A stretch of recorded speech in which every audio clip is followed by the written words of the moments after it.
I mean, I think while we're on this earth, even if you reach secure attachment, we're never going to be perfect or like Never, perfectly securely attached. So never. there's going to be ways in which, I mean, we're constantly healing, we're constantly being sanctified and growing. So yeah, there's no way that you're going to be perfect.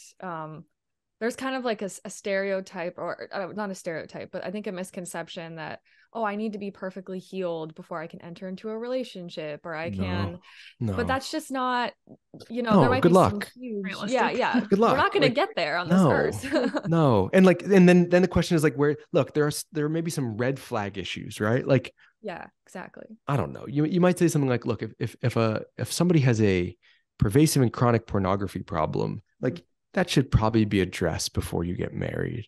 If somebody has like rage issues, if somebody is like a chronic liar, and like there's certain things that are like these red flags that you'd say. Um, but for some of these things, to be honest, for some of these things, marriage and fatherhood is the place where they can begin to be healed. Like the truth is, I don't know, if so many, for me, being a dad awakened so many things in me that, um, one, like wounds and hurts that I didn't even know that I needed to work on, but were there. But two, also like this fierce love and and in that like fierce love, a deeper motivation to work on some of these things. Um, a willingness to look at parts of myself I'd been unwilling to look at before. Um, and also like we very rarely heal in isolation. And so for me, like a part of healing is oftentimes happens in relationship to my wife, meaning like I tend to be like sarcastic and dismissive.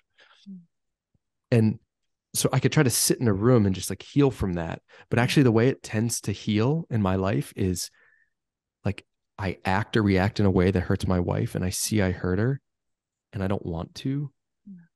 And so like I try to humbly go back and admit where I was wrong and listen to her say like, yeah, babe, like you always do that, or you always do that.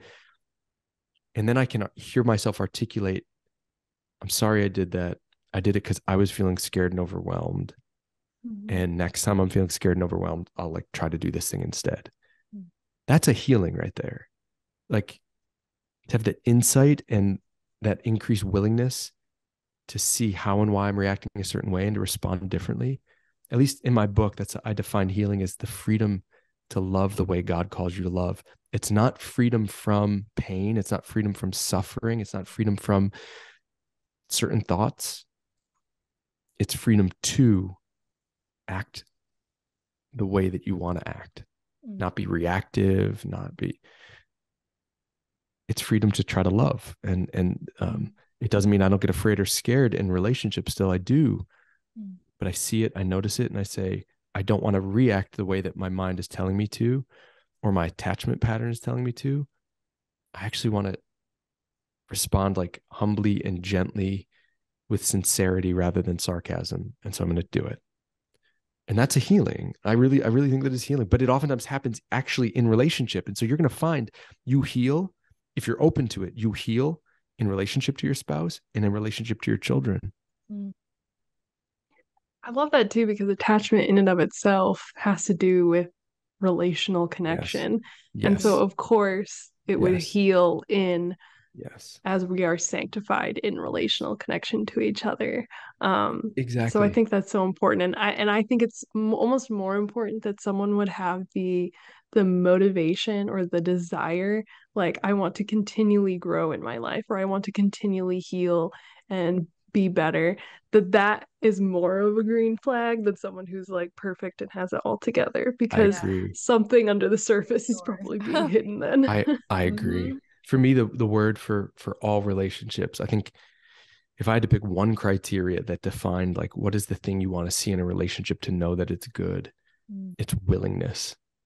Like I'm willing to look at whatever my wife asks me to look at. I'm willing to go to whatever length I need to address problems that are like the word is willingness. And if a person has willingness, you're like, then they'll do what needs to be done, whether that's like the homework of the soul or getting psychological help, or whether that's like willingness signals the potential for continued growth. And right.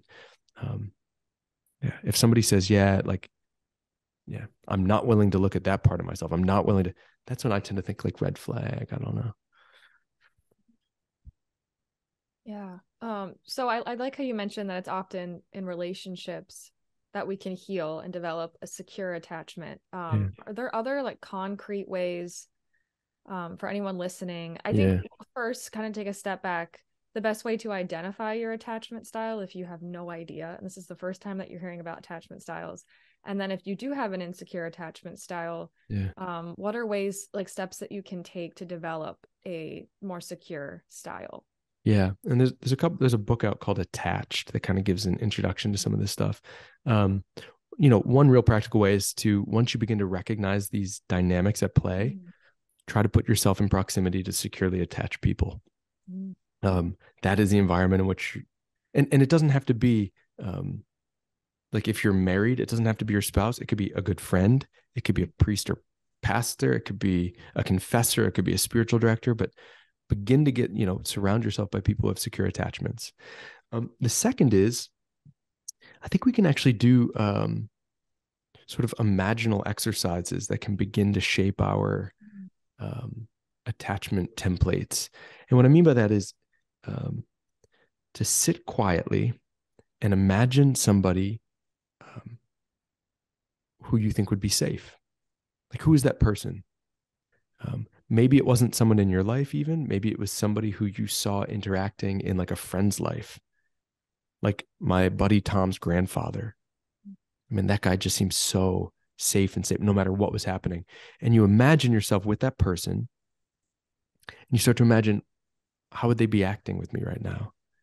Like, would they have their hand on my shoulder? Would they have their arm around me? Would they be holding both of my hands? And to allow yourself to be steeped in this image of security, like emotional and relational security. And then you say, like, what would they be saying to me right now? How would their voice sound? How would I think there is some exercises like that. If we begin to use images of secure and safe people, we can gently begin to punctuate and poke little holes in maybe our own insecure attachments, like open ourselves up to the possibility that it might be okay to trust somebody, that I might be good enough. My voice might be worth hearing, and if we begin to recognize that that's a possibility, we might take risks with people. I might try at work to just share with a colleague that I'm having a bad day. And when that colleague reacts in a way that I didn't expect, I'm really sorry to hear that. Hey, if you ever need anything, let me know. When I totally thought that they would shut me down or be bored or ignore me, I've taken that risk. They've affirmed it. Now, all of a sudden, I'm more likely to take that risk again in the future. That behavior is more likely to be affirmed, and my template will begin to change. But like, there's two ways. I think one, we can start with these sort of, and it could be a prayer. It can be in the context almost of prayer. Maybe there's a saint who you particularly relate to, who feel safe, but allow yourself to like be seen by them, to be known by them, and how do they react? How do they touch you? What's the tone of their voice? What's their, and then surround yourself by secure people, recognize where maybe you're acting out of insecurity and fake that till you make it, fake it till you make it. Act securely. When you want to text your significant other for the 45th time and be like, oh my God, where are you? Just be like, okay, if I was securely attached, what would I be thinking and feeling right? Okay, I know I feel anxious right now, but if I was securely attached, I would trust that this person was there. I would trust that they were going to come back. I would trust that. And I would trust that even if they didn't, I'll still be okay. Okay. How would I react? Well, I wouldn't send them a 46 text message. Okay. And so you just like, you can fake it till you make it. Especially the key with that, fake it till you make it, is when you're interacting with other securely attached people. If you act like you have a secure attachment with somebody who has an insecure attachment, they might not actually affirm what your behavior and So anyway, all that to say, they might prove themselves to be untrustworthy. You're unable to be what you need, and that could be harmful. But I would recommend those three things maybe.